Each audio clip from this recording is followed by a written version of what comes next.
ये बताइए कि आपने अर्जुन बैच तो समझ लो कर लिया, ठीक है, लेकिन 9th क्लास के बच्चों का क्या होगा? जो 9th क्लास के बच्चे हैं उनके कुछ सोचा उनके बारे में? कैसा? बिल्कुल बिल्कुल, क्लास 9th के बच्चों के बारे में भी सोचा है। ऐसा नहीं है कि क्लास 10 की बोर्ड क्लासेस हैं तो उन्हीं को हम ध्यान में रखेंगे दीपक सर।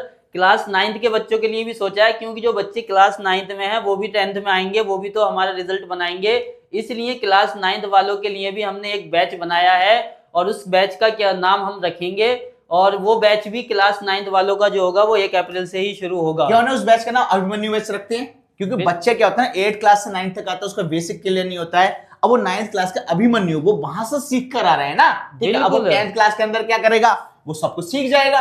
अभिमन्यु बैच तो नाम बहुत ही अच्छा है, क्योंकि अभिमन्यु का मतलब होता है कि वो चक्रव्यूह में जो फंसे थे फिर बड़ी मुश्किल से निकले, तो हम बच्चों को क्लास 9th में एक ऐसा चक्रव्यूह बनाएंगे जो उन्हें लगेगा कि हम फंस गए, फिर अभिमन्यु बैच के नाम से हम उन्हें बाहर निकालेंगे और बच्चे मैथ में बाहर निकल के आ जाएंगे। ठीक है, इसका मतलब अभिमन्यु का मतलब क्या? बच्चा डीपली मैथ में घुस जाएगा, उसके कॉन्सेप्ट क्लियर हो जाएंगे, ठीक है।